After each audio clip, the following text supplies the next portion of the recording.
365 days a year. Here with Chris Ruffalo and Brian Bitler, and what a day we have today. We've got the NBA Finals Game 6, along with Major League Baseball action. Early action, late action, we've got it all covered for you on today's show. Chris, how you doing today? I'm excited for today. It's definitely a quality over quantity card today. We had a great start to the Stanley Cup Finals last night. Now we have a great Game 6 lined up tonight, as well as some solid baseball action. So I love it. I'm excited. Brian, how's it going for you? How kind of nice was it to see the Toronto Blue Jays not cover that run line yesterday against the Orioles at minus 150, minus 1.5? That was nice, but overall the favorites, if you include hockey, went 14-2 yesterday. The over cashed 11-4-1 yesterday. You saw the only two dogs that won were the Kansas City Royals and the Pittsburgh Pirates. So when that kind of stuff happens, it's tough for me to have a winning day. But hopefully, although today kind of looks like another public-heavy type of day, I would say. But, we'll see. Maybe I'm wrong. We'll see how today goes. This is a nice little card. Well, the NBA season could come to an end tonight, and I just wanted to thank everyone that's contributed to our NBA all season long. Our writing team, of course, Randy Chambers, Peter Tran, and everyone else over at Sports Chat Place and Pick Dog, Shane Mickle, Chris, of course, and Andrew Jett, and everyone else that's been part of that, of covering another gigantic season of NBA basketball. It's our first full season of NBA basketball we've had in 2 years. First time we had an 82-game schedule with a complete playoffs in 2 years. Hard to think that, right? We had the stoppage 2 seasons ago, and then last season, of course, was an abbreviated schedule for the NBA. So those guys certainly brought it each and every day. I'm not saying the season is over tonight. I'm just saying when you have an elimination game, it's always a possibility. So I just wanted to make sure that I get that thank you in before the season actually ends. Yeah. So we'll do Major League Baseball first. We'll head to Boston, ironically, where the Red Sox take on the Oakland A's. We've got the Chicago Cubs and Matt Swarmer here up against the San Diego Padres and Joe Musgrove. Oh, what a disaster the Cubs have been.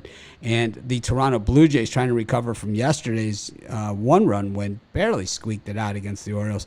See if they can do a little better today with Kevin Gausman up against Tyler Wells. Chris, what are you thinking in these three? Yeah, I'm staying away from that Blue Jays game after yesterday. All I'll say about that is you're starting to hear murmurs that the Jays really need to address the bullpen. I think they're going to have to, and they also have to go chase a fifth starter with Ryu on the shelf. But I'm going to go with the first 5 over between the A's and Red Sox. Paul Blackburn definitely taking a step back from the pitcher that we were making a ton of money with early on in the season. There could still be some value there, especially with the A's on the road, but I think I feel more comfortable taking the first 5 over and betting against Rich Hill as well. So give me the first 5 over there. And I'm going to go with the under for the Chicago Cubs team total. I think it's a Christmas gift early with a team total set at under 4.5 at minus 115. I'd even play it down to minus 2.5 at plus 300, maybe even under 1.5 at plus 625. How about you, Brian? I hate to disagree with my good friend Chris Ruffalo here, but I can think Blackburn, he is coming off a game where he went 8 innings. I believe it was a shutout 8 innings. But the pitch start before that, he did give up 4 runs. But overall, he's been pretty consistent and the only guy you can count on for the A's. So for me, I'm going to take the Oakland A's on the money line in the early game. I'm going to take the San Diego Padres on the run line with Musgrove out there. He's just a machine. I got murdered with the Cubs yesterday. So maybe I'm bad luck and I'm going to cause the Padres to lose today, but I'll take them on the run line. And then the Baltimore Orioles plus 1.5 here. Gausman's a great starter, but I think Wells can give the Orioles 6 innings here. And I think if it goes late, that bullpen of the Blue Jays, I think you get a cover. So I'll take the Orioles plus 1.5. Yeah, I like Blackburn here against Boston. I think the whole city's just focused on a different game, on a different, that takes place at a different time in a different stadium on a different court. And I'm going to take Oakland here. I think they slide in that one. I don't know. I've been on the Padres all series here, including taking Weathers yesterday against the Cubs, and I really thought that the Padres would do some real damage to the Cubs yesterday, and they certainly did. But I don't know. I'm almost ready to change course here.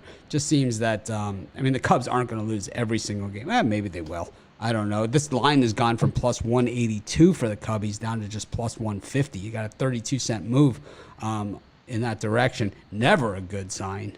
Never, ever, ever good. It's not always bad. It doesn't always mean doom and gloom. It certainly doesn't come in all the time, but it's certainly something that you have to say, wow, that line really dropped, right? Anyways. Yep. And you look at the Blue Jays and the Orioles. The Blue Jays, the squarest team around this day. It seems that they've caught some really easy matchups recently, right? And we'll see over the weekend exactly how they stack up against the Yankees when they come to town this weekend into Toronto. Interesting to see that both teams, it kind of hits the lower end of the rotations. Chris, you plan on going to any of the Blue Jays games this weekend?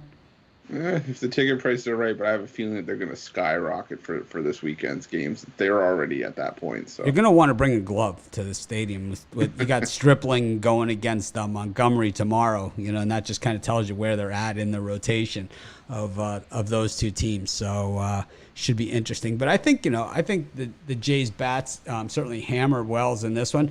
But I don't know. Gausman certainly didn't look overly convincing to me last time out. We know that the Orioles, Gausman, he sees those Oriole uniforms and, well, it's usually not a good scene. But here's a guy that's, a minus 256 pitcher here who's giving up about 3 runs a game, going 6 innings, 3 innings, 2 innings, 5 innings, 5 innings, 7. It's like, It just seems like, oh man, you got to figure out a way to get on the Orioles. Either you take the 1.5, you just take them on the money line, take a punt.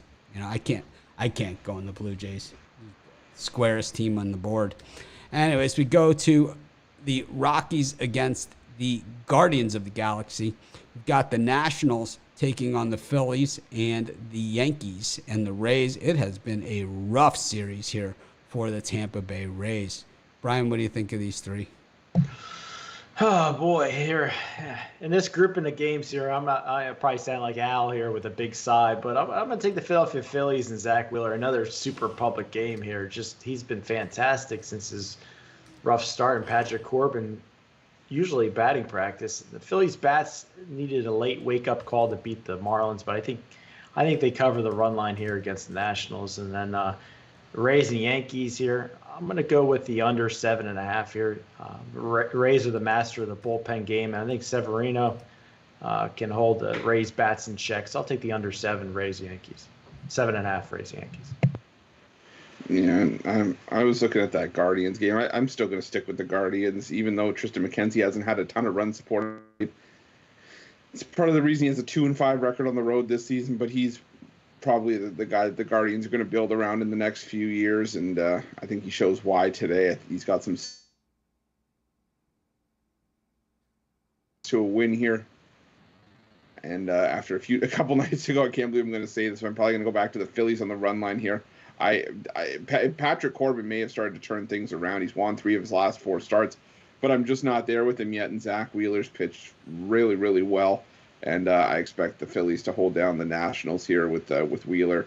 So lean towards the Phils minus 1.5 there. And I was originally looking at the Yankees minus 1.5, but now this line's just getting ridiculous with Luis Severino. I'd probably take the Rays plus 1.5. Again, not my strongest play on the board for sure. I'm going to go year for year in these three. And, I think that we're going to see a lot of runs in Colorado, but I think most of them are going to be scored by the Guardians in that one. Corbin has been pitching better, and I don't take the Phillies often, but I actually thought about giving out the Phillies today. So I'm getting there.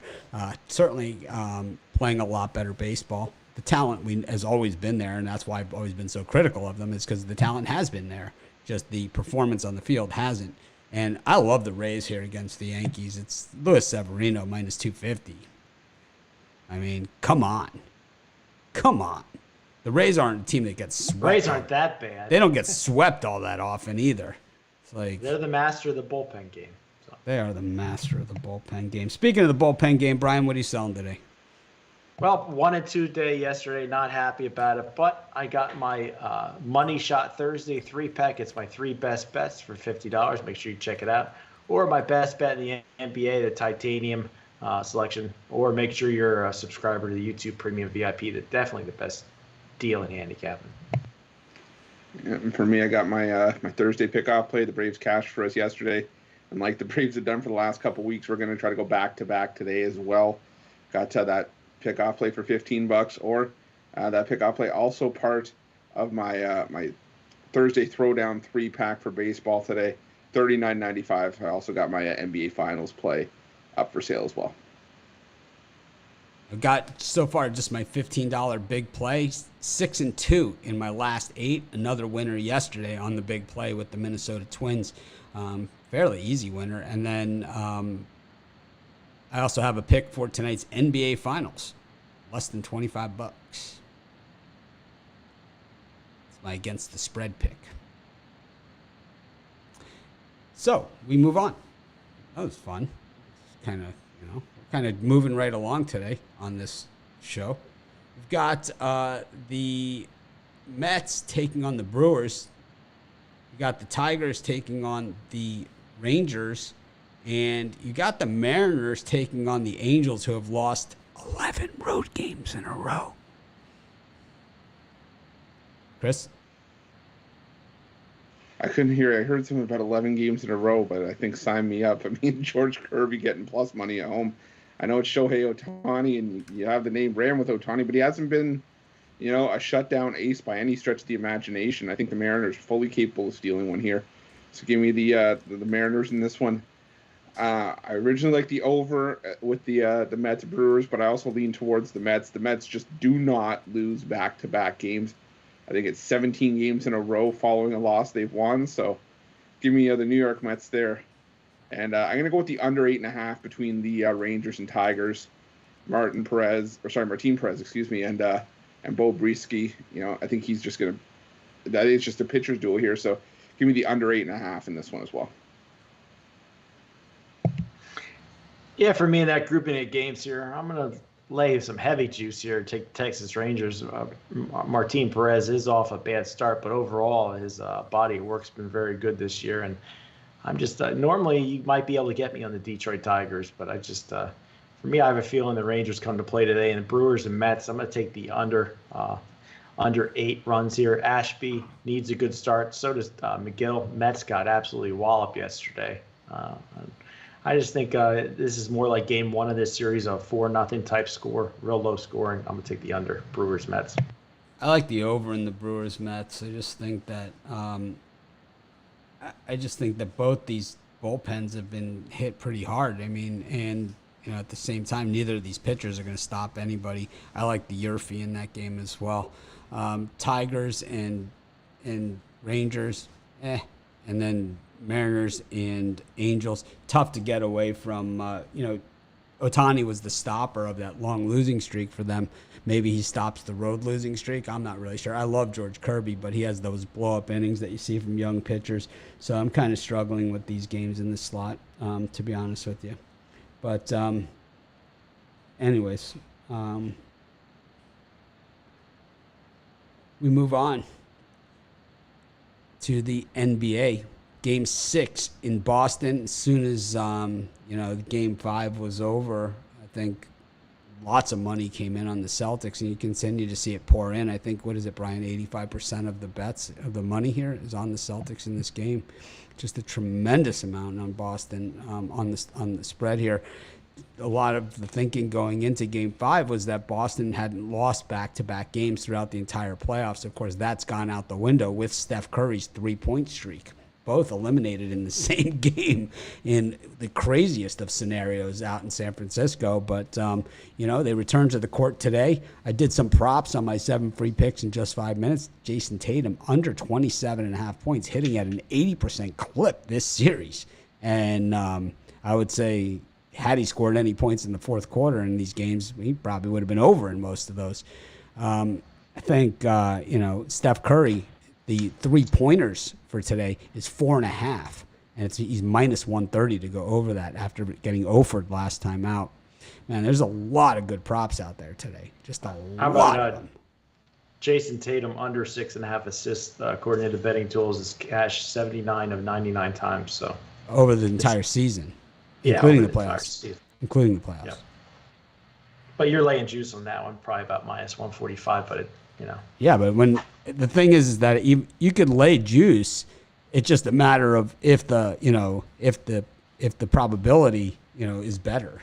So it's like with Steph, it's the over 4.5 3-pointers is -130, so you're paying juice, but I believe 79 out of 99 is probably close to 80%. So. Yeah, so you're paying less in juice than you are as far as getting probability. Anyway, as far as the total in that goes, I'm going to take the under. I know I sound like a broken record, but I'm going to take the under again, under 209.5. It was 210 earlier this morning. I just 3 of the 4 games have gone under. If the Celtics want to win this game, they've got to turn up their defense, and they got the talent to do it. Golden State's already playing lockdown D. I think the first team to 100 wins it. I'm going to take the under 209.5. Yeah, excuse me. I'm looking at a bit of a props fest for this one. By the way, guys, I dropped it in the chat. If we can get to 100, smash that like button. I'll release a same game parlay for the NBA game tonight on my Twitter. We'll cover that after the show. But crazy bastard. I thought you were going to go streaking if we get. Nah, let's see if we can get to 200 likes. Maybe we'll talk about it. But I'm gonna go. I'm gonna go with a 2 same game parlay. I really like. I love the over in made threes by Steph Curry and Klay Thompson tonight. Like Rich said, Steph Curry hadn't had a game where he hadn't made a 3 in over 4 years, and I think he gets back on track tonight. Has a big game. I'm expecting at least 5 threes from Steph Curry and Klay Thompson. Game 6, Klay expected to come out of the woodwork tonight. He's shooting 49.5% from behind the arc in his career in Game 6s. I think it's a long range fest tonight. So I think he can get over in both Curry and Thompson's 3-pointers tonight. I think it's 4.5 for Curry, 3.5 for Thompson, plus 240 if you parlay him up. I kind of like the over in tonight's game. I think that we're going to see the Celtics, desperation, backs to the wall. They're going to leave it all out on the court, and I expect them to be, hitting those threes like we saw at the beginning of the third quarter in Game 5. I think they're going to be laser focused and pouring the points. So if the Warriors, unless we're seeing just an absolute blowout game, the Warriors are going to have to go with them. So I think we're going to see more points than what we expected. I've taken the under in every other game so far of this series, but tonight I'm looking at the over in this one. I think the props, though, if you've never used the betting tools on our website, if you've never checked them out at sportschatplace.com, today's the day. Because it's like you have, even if you cut it down to a subset of 5 games, last 5 games, this is Game 6. So these are the 5 games that they've played against each other. You can look at that, at exactly what they've done in the NBA Finals thus far. These players, to who the same guys they're going to match up against tonight. So these are straight money. But wow, got through it very quick today. Chris, you want to start us with a parlay here? Yeah, that I will. Let me see here. Let's go with the under team total for the Chicago Cubs, the Cleveland Guardians on the money line, and the over 8 between the Milwaukee Brewers and New York Mets. Brian? For me, it's only going to be a 2-game parlay, but it's going to be my 2 favorite free picks. I'm going to do the Celtics Warriors under the 209.5, teamed up with the Oakland Athletics on the money line.